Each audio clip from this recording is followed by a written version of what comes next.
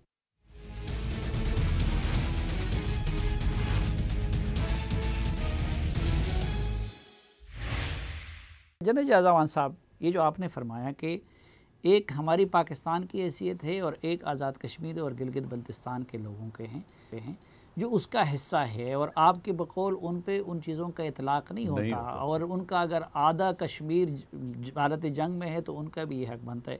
ایک یہ کہ پھر اس معاملے میں ایک تو ڈرائیونگ سیٹ پہ ان کو لانا چاہیے، اور لیکن یہاں پہ ہم دیکھ رہے ہیں کہ ڈرائیونگ سیٹ پہ وہ نہیں ہوتے۔ تو اس کشمیر اور گلگت بلتستان کی حیثیت کے تعین کے لیے کیا صرف یہ نقشے میں ان کو ریفلیکٹ کرنا کافی تھا؟ ہم اس تحریک کو نتیجہ خیز بنانے کے لیے آزاد کشمیر اور گلگت بلتستان کے ساتھ کیا ڈیل کریں؟ پہلے تو ایک رکاوٹ تھی، اب اگر اس نے ناجائز طور پر اس کا اپنا آئین کا حصہ بنا لیا تو کیا ہم جائز طور پر نہیں کر سکتے؟ دیکھیں، ہم جائیں فرسٹ تھنگ فرسٹ جسے کہتے ہیں نا، اس وقت ٹائم سینسٹیوٹی کو اپنے سامنے رکھنا ہے۔ جو کچھ کشمیر میں ہو رہا ہے، انڈین آکیوپائڈ کشمیر میں، وہ ایک انتہائی ٹائم سینسٹیو ایشو ہے ہیومینیٹیرین آسپیکٹ کے حساب سے۔ اس کا پوری سٹرگل کے اوپر یا پورے مستقبل کے اوپر، کشمیر کے اوپر بہت گہرا اثر پڑے گا۔ اگر ہم اس چکر میں پڑ جائیں کہ پہلے اس کشمیر کا، دیکھو ایک آپشن ہے کہ آپ اس میں پلیبسٹ کروا لیں انڈر یو این ایسپیسز، اور آفر کریں کہ جی ہم پلیبسٹ کرواتے ہیں اور ان کا پہلے اوپینین لے لیتے ہیں، یہ بھی ایک آپشن ہے۔ اگر آپ اس کو ایکسرسائز کریں گے تو ایک طریقہ یہ ہے کہ اس پر ڈپلومیٹک پریشر آئے گا، اور ایک یہ بھی اس کے فالو آؤٹ ہو سکتا ہے کہ آدھے کا آپ نے ڈیسیجن کر لیا، آدھے کا انڈیا کہے گا جب مجھے مناسب ہوگا میں اس وقت ڈیسیجن کر لوں گا، یہ بھی ہو سکتا ہے۔ لیکن ابھی جو موجودہ صورتحال ہے، اس میں اگر آپ انتفاضہ کے جو فریڈم فائٹرز ہیں جو اپنی جنگ لڑ رہے ہیں، اگر آپ ان کو پورا کشمیر مل کے جہاد نہیں کرے گا، اپنے انتفاضہ میں شرکت نہیں کریں گے، تو آپ ان کو ان کے رحم و کرم پہ چھوڑ رہے ہیں جو ان کے گردن کے اوپر بندوق رکھ کے بیٹھے ہیں۔ وہ نا امید ہو جائیں گے۔ وہ 7 لاکھ فوج کا 80 لاکھ لوگ مقابلہ نہیں کر سکتے، ایک حد تک وہ لڑ سکتے ہیں۔ دنیا میں کوئی انتفاضہ ایسا نہیں ہوا جو ٹوٹلی، یہ ایک ریئلٹی ہے، اس کو کوئی مانے یا نہ مانے، جو پیورلی انڈیجنس وسائل سے لڑا گیا ہو۔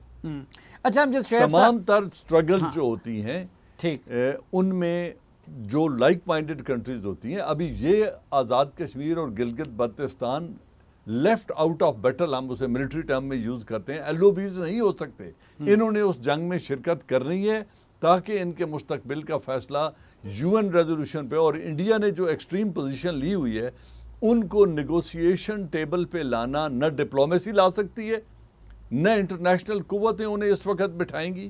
وہ ان کو کھلی چھوٹ دے چکے ہیں کہ اگر آپ ان کو سپریس کر کے اپنے اندر شامل کر سکتے ہیں تو گو ہیڈ. اور اس لیے 1 سال سے ان پر کوئی قابل ذکر دباؤ نہیں آیا سوائے چند کانفرنسز کے یا ہیومن رائٹس کی ایک طرف رپورٹ آزاد کے. کشمیر اور گلگت بلتستان کی اتنی یہ غیر معمولی اہمیت، اور دوسری طرف ہم نے اس کو سپورٹ کیا ہے علی امین گنڈاپور کے. تو یہ آزاد کشمیر اور گلگت بلتستان کی حیثیت اور رول کے بارے میں ہمیں کیا کرنا چاہیے؟ دیکھیے یہ دو، پہلے تو یہ چیز ہے کہ میں بڑے افسوس سے یہ کہتا ہوں کہ ہم نے اس ایشو کو وہ اہمیت دی نہیں. ابھی بھی جو ہم بحث کر رہے ہیں اس میں ہم وہ جو ڈپلومیسی کا جو رول ہے اس کو ہم انڈرمائن کر رہے ہیں. ابھی جیسے نعیم خالد بھی بات کر رہے تھے کہ ہم الٹے بھی لٹک جائیں تو دنیا جو ہے وہ یہی کچھ کرے گی. ہو سکتا ہے یہی کچھ کرے، لیکن کیا ہم الٹے لٹکے ہیں؟ ہم نے کیا محنت کی ہے اتنی؟ کیا ہم نے سارے آپشن، ساری جو ڈپلومیسی میں آپشنز تھیں وہ ہم نے استعمال کی؟ وہ ہم نے نہیں کی. وہ تو پرائم منسٹر صاحب کہہ رہے ہیں کہ یو این میں جو اسپیچ تھی پرائم منسٹر کی اور اتنی ایفرٹس وہ کہہ رہے ہیں، ہماری حکومت کہہ رہی ہے کہ ہم دیکھیں کرنا. میں ابھی ایک اور چیز میں ایک اور چیز آپ کو بتانے لگا ہوں. اب چیز یہ ہے کہ آپ نے نقشے ایشو کر دیے گلگت بلتستان وغیرہ یہ سارا، اور اس میں آپ نے انڈین آکوپائڈ کشمیر کا بھی شامل کر لیا. اب آزاد کشمیر کے الیکشن کمیشن کو چاہیے کہ پورے کشمیر کی کانسٹیچوئنسیز بنا کے ان کا اعلان کرے اور وہاں کے لوگوں کو میسج دے کے الیکٹرانکلی ہمیں اپنی ووٹر لسٹیں بھیجیں. اور جب بھی الیکشن یہاں پہ ہوتا ہے یا اگر جلدی کرا دیا جائے تو ان کے لوگوں کو الیکٹرانکلی ووٹ دینے کا حق دے دیا جائے اور ان کے لوگوں کو الیکٹڈ سمجھا جائے، اور ساتھ ان کو بتایا جائے کہ آئندہ لیگل الیکشن جو ہیں وہ یہی ہوں گے جو آزاد کشمیر کا الیکشن کمیشن کرے گا. بھارت کے الیکشن کمیشن کے جو الیکشن یا وہ جو کرائیں گے وہ لیگل نہیں ہوں گے، لہذا کشمیر کے لوگ اس میں حصہ نہ لیں. سر اس سے انڈیا قتل و غارت روک لے گا، 7 لاکھ فوج نکال کے واپس لے جائے گا. گورنمنٹ ان ایگزائل کی بات نہیں، فوج نہ لے جائے. دیکھیں میری بات سن، میری بات جو ان کو ٹیلی فون نہیں کرنے دیتا، انٹرنیٹ سروسز نہیں دینے دیتا، وہ الیکشن کمیشن پہ انہیں ووٹنگ کرنے دے گا. جی تو کتنا ٹائم ہے ہمارے پاس اس سارے کام کے لیے؟ یہ ٹیکنیکل کا مسئلہ بعد میں حل کرتا ہوں میں. اجازت میں اس کا بھی آپ کو جواب دوں گا، ٹیکنیکل مسئلے کو حل کرنے کا. انٹرنیٹ بالکل وہ بند کرتے ہیں، اس کا مسئلہ بھی میں آپ کو حل کر کے بتاتا ہوں. لیکن ایک چیز ذہن میں رکھیں کہ صرف یہاں پہ آدھے حصے کے اوپر اگر آپ پلیبسائڈ کراتے ہیں تو وہ اتنا ایفیکٹو حل نہیں جتنا پورے کشمیر کے اوپر حق جتا کے یہ کرتے ہیں. ٹھیک. آج سکھ وہاں پہ آپ دیکھ لیجئے کہ وہ باہر ایک ریفرینڈم کرانے کے لیے پھر رہے ہیں. آپ کیوں ہاتھ کاٹ کے بیٹھے ہوئے ہیں؟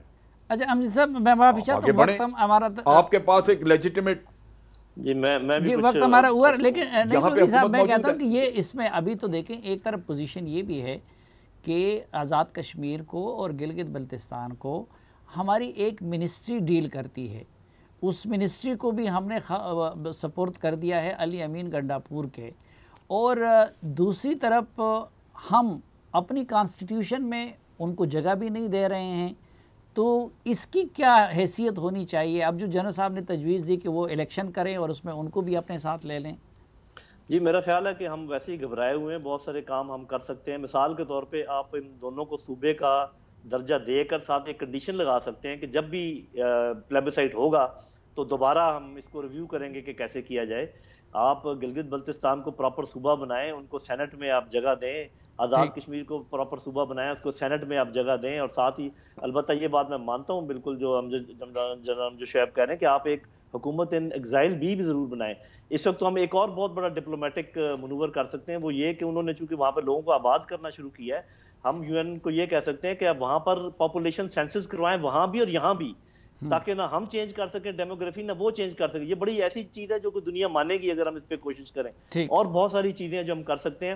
تو میں اس چیز کا حامی ہوں کہ ان کو صوبے بنانے چاہیے ود اے کنڈیشن کہ جب بھی یہ فیصلہ ہوگا اور ان کو باقاعدہ سینٹ میں بھی جگہ دیں ود اے کنڈیشن، ایک ٹیمپریری ارینجمنٹ جس کو کہتے ہیں. وقت ہمارا ختم ہے. جن صاحب آپ ایگری کرتے ہیں یہ پروویژنل صوبے بنانے کی؟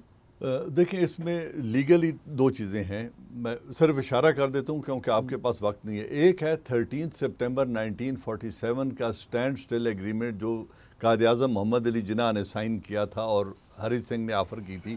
انہوں نے انڈیا اور پاکستان کو آفر کیا تھا، پاکستان نے پہلے ایکسیپٹ کیا اور قائد اعظم محمد علی جناح نے سائن کیا۔ مودی نے ایسی تیسی کر دی نا، جب ایک آدمی اس کو ایکسیپٹ ہی نہیں کرتا، پھر وہ ایکسیشن جو ہے 26 اکتوبر کی جو ہری سنگھ نے ایکسیشن سائن کی ٹورڈز انڈیا، یہ اس کے دو لیگل ایسپیکٹس ہیں۔ اس کی جنگ میں تب معاملہ حل طلب ہوگا، تب بائیلیٹرلی یا انٹرنیشنلی حل ہوگا جب اس کے اوپر بیٹھ کر بات ہوگی، اور ٹیبل پہ بٹھانے کے لیے انتفاضہ اینڈ آرمڈ سٹرگل ہی واحد راستہ ہے جو ان کو ٹیبل پر بٹھائے گا۔